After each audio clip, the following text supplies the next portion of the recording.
This is my ticket stub to Arctic Dogs, the 2019 animated movie that cost $50 million to produce, and apparently had one of the worst openings for a wide release. As of this recording, it's only made about $5 million.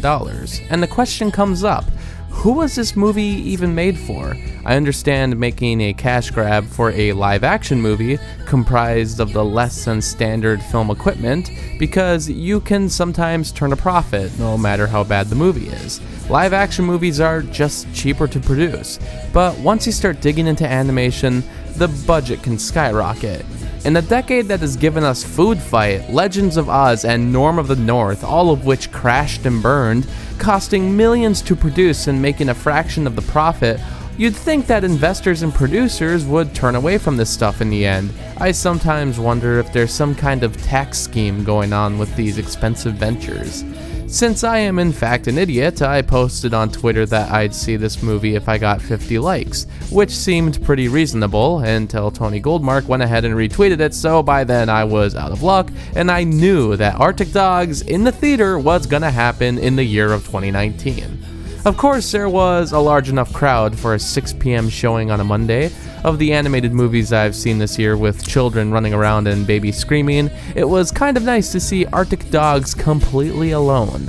Would have been nice if I got Toy Story 4 all to myself, but who am I kidding? Only Arctic Dogs deserves this kind of treatment. The movie begins and I get an hour-and-a-half romp full of subpar but satisfactory animation, a cast featuring actors who were either tricked or paid way too much to be in this, and a story that's been seen many times before. This is one of those kids films that should have been direct-to-video or put on Netflix, but the only thing that this has on those other lower-tier basic animated products is that this one at least shows off its budget at times. I can at least tell this was made with a competent crew who were attempting to make appealing characters and designs, despite a screenplay that lacked any of that.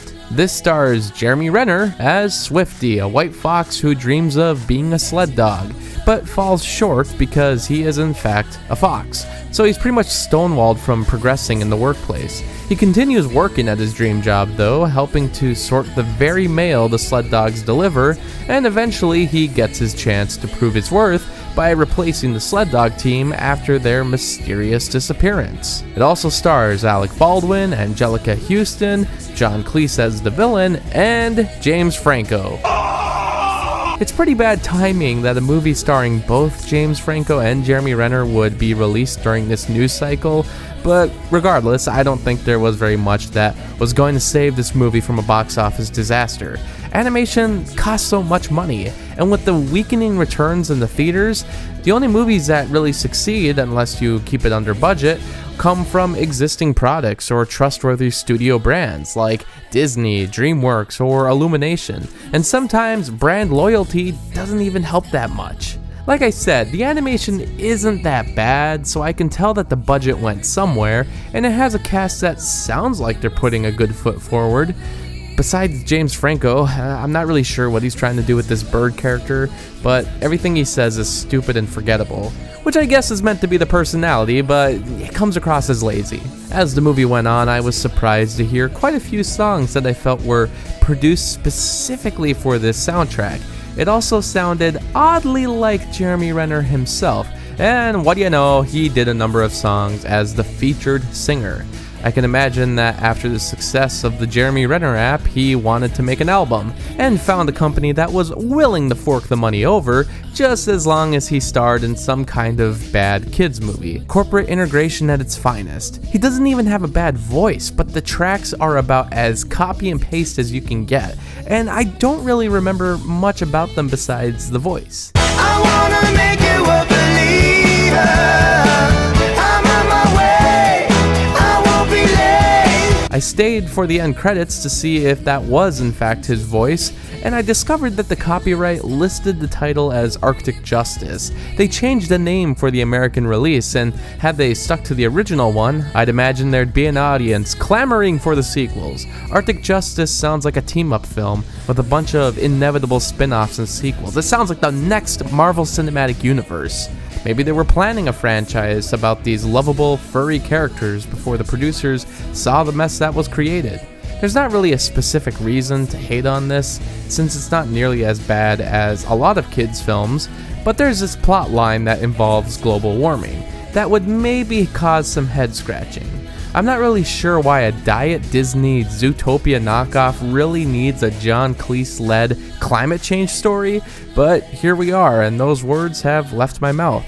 John Cleese plays a villainous walrus who used to work at the post office, but after his ideas and inventions were seen as too destructive, the boss fired him on the spot.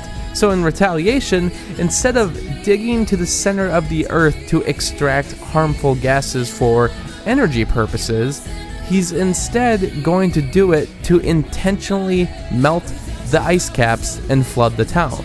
So global warming isn't really a combination of harmful greenhouse effects caused by the everyday population and an unregulated corporate market. It's instead caused by the anger and evil of a talking mechanical walrus. He's got this Doc Ock thing going on, and his minion Puffins kidnapped the sled dogs early in the film. Why did they do this exactly? There's never really a clear reason given. I guess the walrus guy accidentally gives them the idea and they think it will help their boss succeed. It's just a contrivance that allows Swifty to ascend to the sled dog position himself without actually earning it. There's a love interest who's meant to be this college-going fox who's really smart, yet she's dumb enough to be paid by an anonymous source to create devices for an unknown purpose. It's later revealed that it's, in fact, the walrus who's been secretly using her abilities to finish his own evil contraption. It's a small world after all. Meanwhile, Swifty has a huge ego about his own goals and successes, and the girl fox gets mad at him when he parties after a promotion. He goes off for only about 5 minutes, and she gets mad at him for not paying attention to her.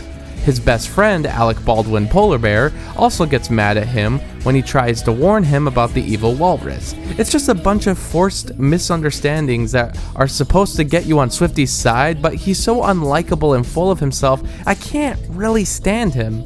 This movie has global warming be seen as a hoax and conspiracy nuts as the heroes, and I feel that everyone else is just there to be a stuffed animal for local crane machines. But with the money this is making, I doubt there will be any future franchise or merchandise. This followed the typical boring beats expected out of a kids movie, with a few funny gags here and there. I guess I'm mostly disappointed that it wasn't nearly as bad as I was expecting. It could have been the next so bad it's good feature, but instead, I'm left with something dull and mindless. If this picture doesn't sum it up, I don't know what will. Bada bing, bada boom, justice served. How about ya? Oh, something very bad is going on in the Arctic.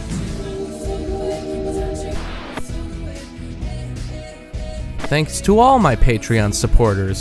For only $7, you can get your own monthly movie review. Ask me to review anything I haven't already. There's also other perks like blogs, exclusive videos, and early access. You can also follow me on Facebook, Twitter, and Instagram. And thanks so much for watching this video.